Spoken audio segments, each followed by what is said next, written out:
speaking of kind of teams that are in a trouble spot, we have to talk about the Lakers. Rob Pelinka had a very kind of like Brian Cashman with the Yankees sort of trade deadline last year, where he made these good mid to smaller level moves that really helped them out a lot in the second half. But all signs kind of point to that, them being very resistant of a bunch of trades again before this deadline. Could you explain why the team may not be jumping at the chance to go after Zach LaVine, like has been rumored, and how bad will it need to get before they kind of maybe do make roster changes, or some may say make a head coach change?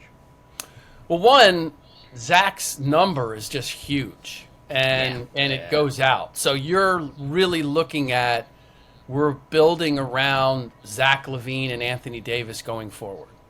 And how much does that excite you as a Los Angeles Laker? Now, I'm a big Zach LaVine fan. I'm probably in the minority. I think that he is I don't know that he's a number one, and he's been through a lot in Chicago. I think his game has improved. I do think that he is a special type of scorer. I don't think he's a great playmaker. I don't think you play through him necessarily. Yeah. If you can kind of put him in more of a Kyrie Irving role that Kyrie has with Luka Doncic, where you're going to do a little bit of playmaking, but pretty much you're in there and your job is to get us buckets.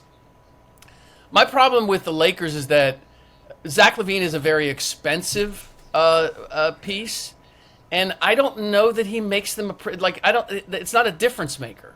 They have a lot of issues, and I think the heart of it is, if you're going to play Anthony Davis and LeBron James, those guys are now, LeBron James is now a power forward center.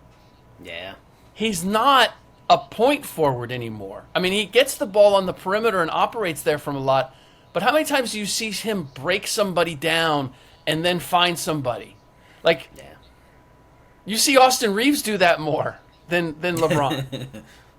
Anthony Davis really isn't a playmaker. He's having a phenomenal year as a defensive backbone, and I believe that he's one of the big reasons why their defense is as good as it is. So Zach LaVine's not a playmaker. Like, D'Angelo Russell is somewhat of a playmaker, but he's going to hurt you at the defensive end. Austin Reeves, somewhat of a playmaker, is going to hurt you at the defensive end. Like, in my estimation, they just don't have enough two-way players.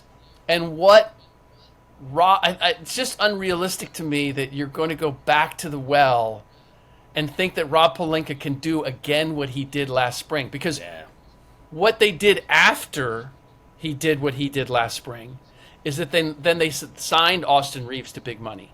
They signed Rui Hachimura to big money. And that's why they had to go and get the Christian Woods and the Jackson Hayes and like the bargain bin additions. And the problem is that those guys, well, it looks good. You have more size. Everybody got excited in Lakerland because they had more size. You can't play Christian or Jackson Hayes with Anthony Davis and LeBron James, because it means somebody's got to guard a wing.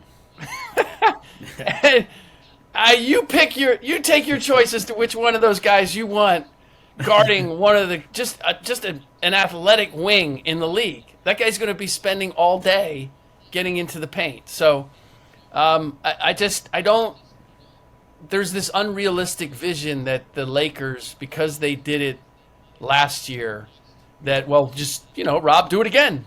Just do it again. Reshuffle the team, and we're on our way.